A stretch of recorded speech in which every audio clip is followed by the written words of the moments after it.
Hello, I'm Beth Richard, and today I'm going to be talking about tying a harp wire onto a toggle. So I've made a little model here of a harp wire tied onto a toggle, which in this case is this stylus here. And what that's all about is as the wire comes through the soundboard, the toggle prevents it from pulling through.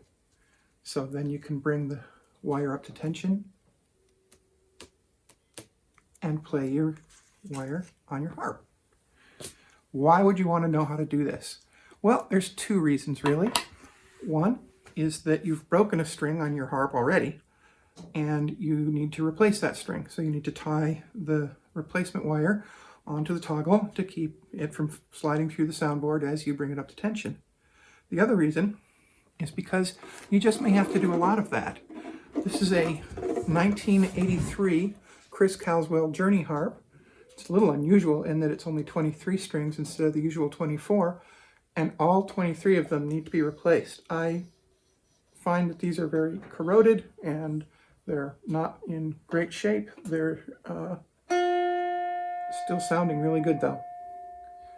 But harps need maintenance, and in the case of a wire-strung harp that's been left alone for a long time, it might need a lot of maintenance. In fact, I have a friend who's restringing her harp right now, and because I can't be there to help her and show her manually together, I've decided to make this video. And so as long as I'm making it for her, I'm going to put it out there for everyone to share. So with that, it's off to the workbench.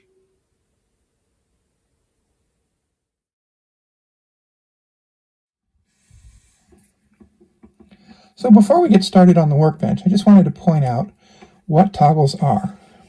These brass bits here that have the wire tied to them going through the string hole in the soundboard. You're looking at the string band that runs this way on the back of the soundboard inside the sound box for this Caswell harp made in 1983.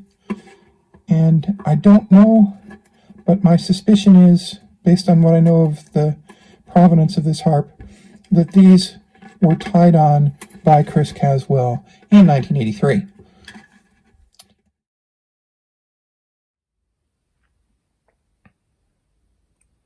And now we've made it to the workbench.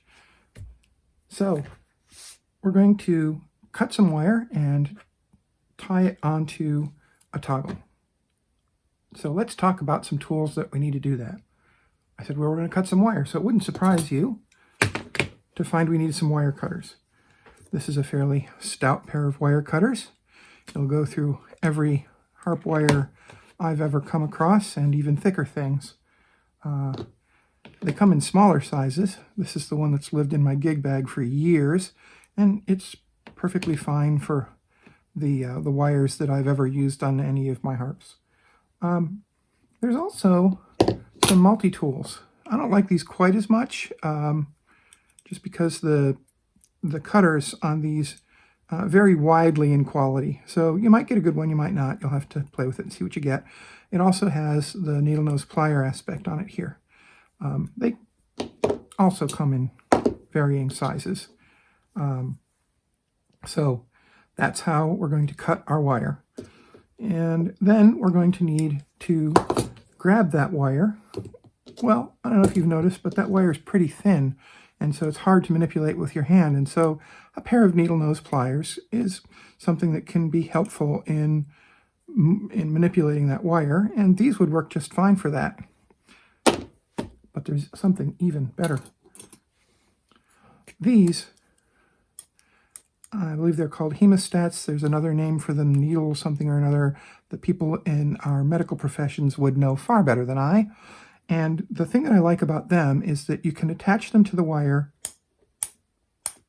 and then they'll stay clipped to the wire.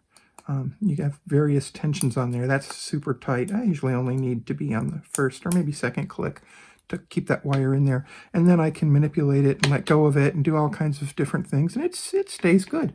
These also come in different sizes. This one's brand new. I got it from Dharma Trading Company. Haven't actually used it yet. This is the pair that's been living in my gig bag for, decades.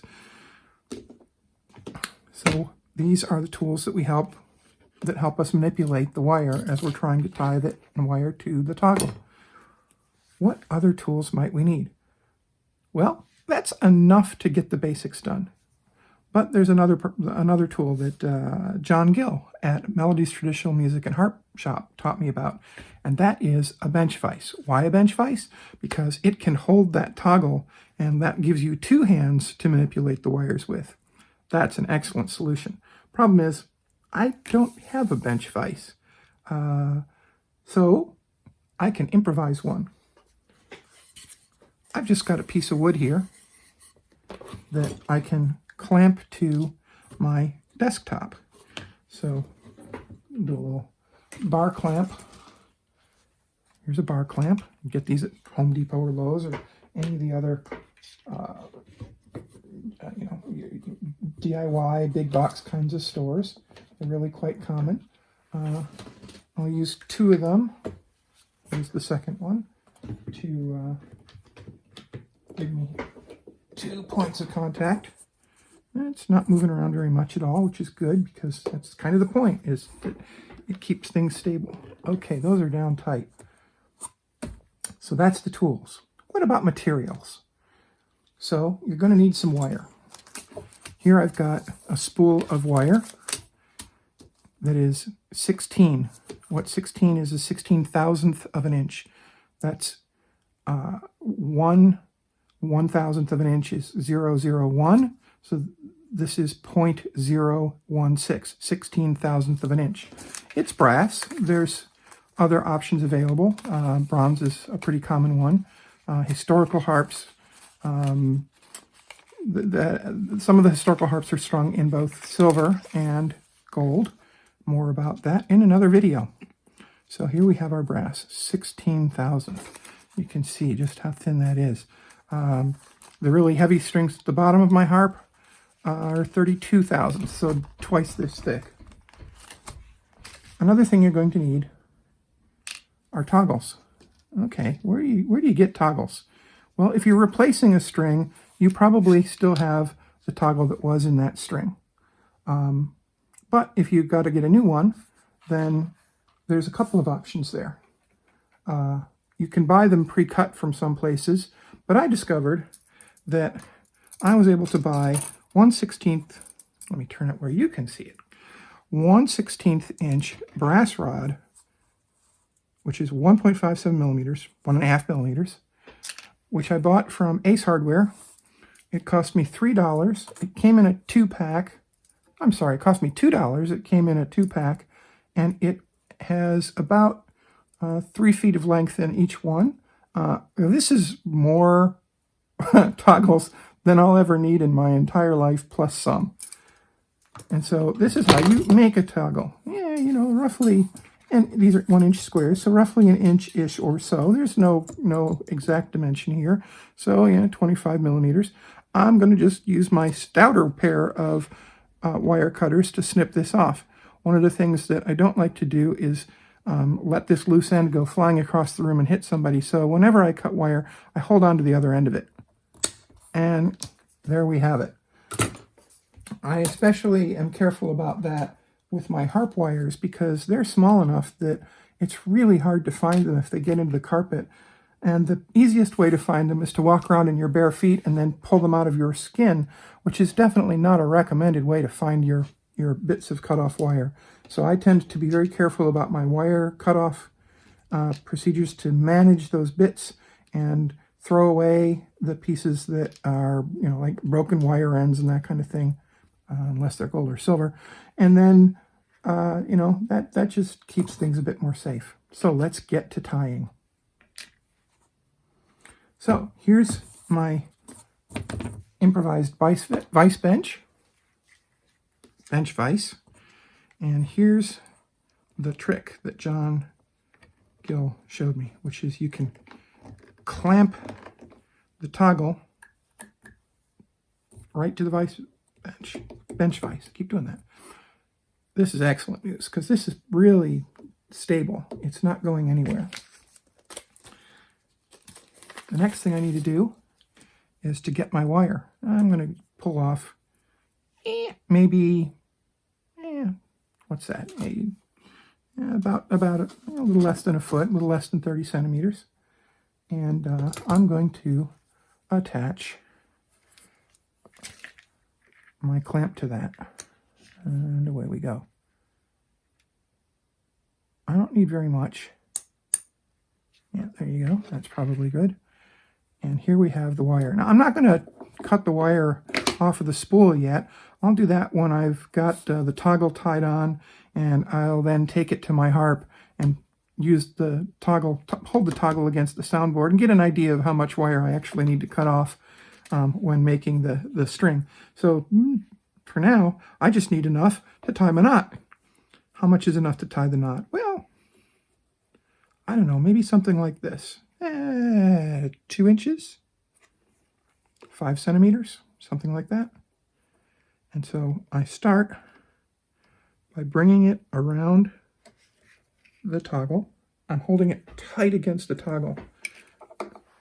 You can see I'm kind of going over the running end of the wire. This time, I pick it up here and go under the running end of the wire. And I'm going to stop. I'm going to go over just a little bit more and then stop when I am at 90 degrees. And I've been holding this tight up against the toggle, which is going to help keep it snug against the toggle and prevents the toggle from sliding out later on. The next bit is to pass it back underneath. Now here, I'm going to keep it as tight up against the toggle as I can. I see it sliding around a little bit. Just push that bit down and snug it tight. Okay.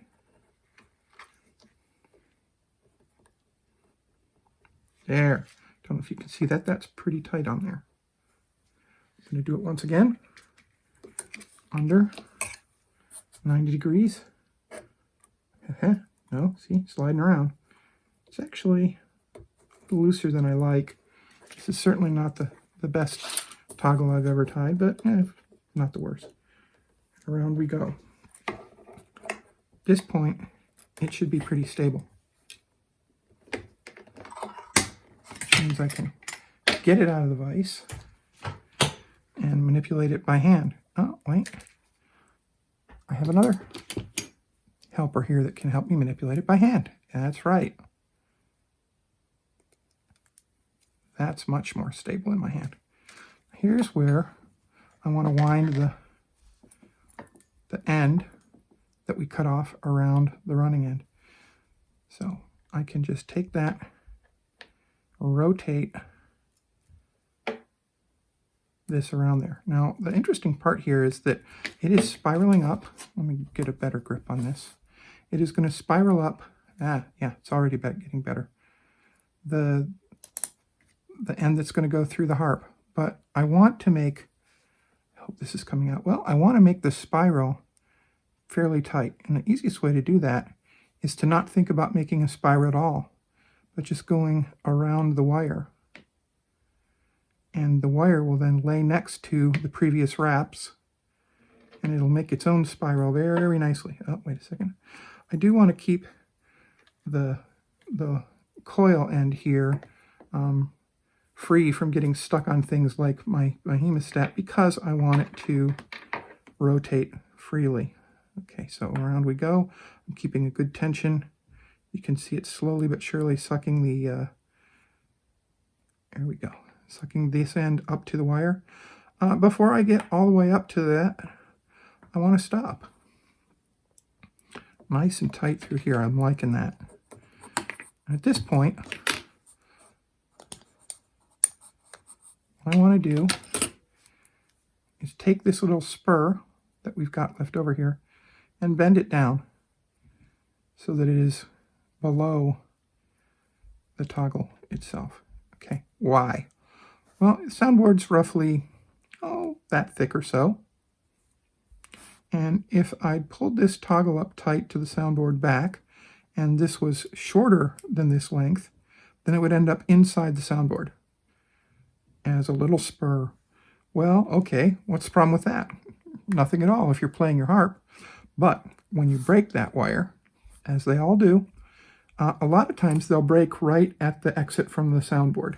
When they do that, if that little piece of wire is still inside the soundboard, it acts like a little spur and grabs a hold of the soundboard, and your toggle is stuck up in there, and you got to reach in and fish it out or jab something down through. It's just not a lot of fun.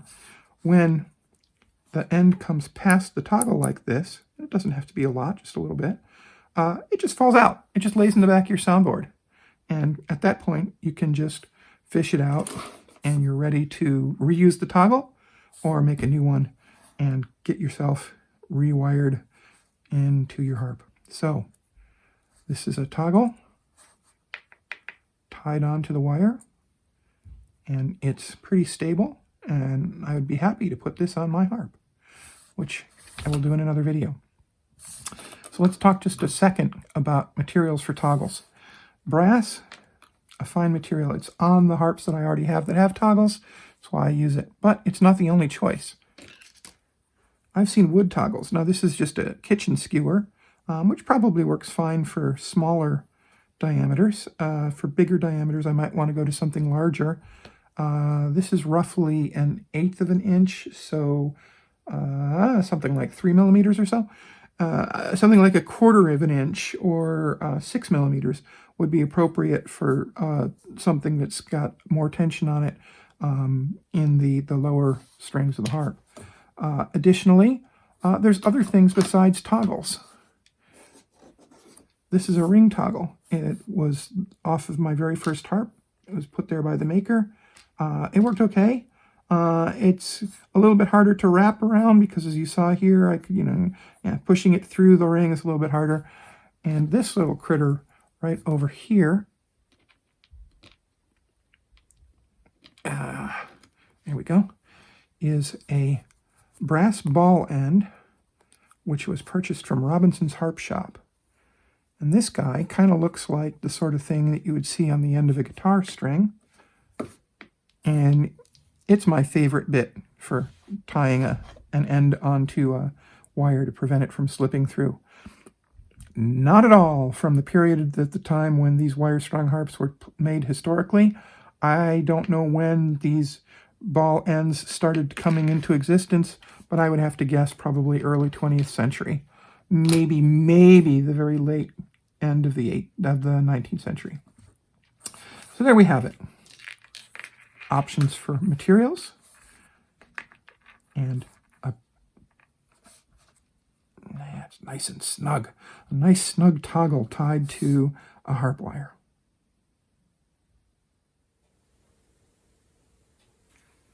And so now you know how to tie your wire onto the toggle so that it can go into the harp and come up to tension and return your harp to playing beautiful music. That, however, is a topic for another video. So, with your toggles installed, you can make progress in restringing or replacing a string in your harp. I hope you found this helpful. If you did, please leave me some notes in the commentary down below. Thanks for watching. Take care, and we'll see you next time.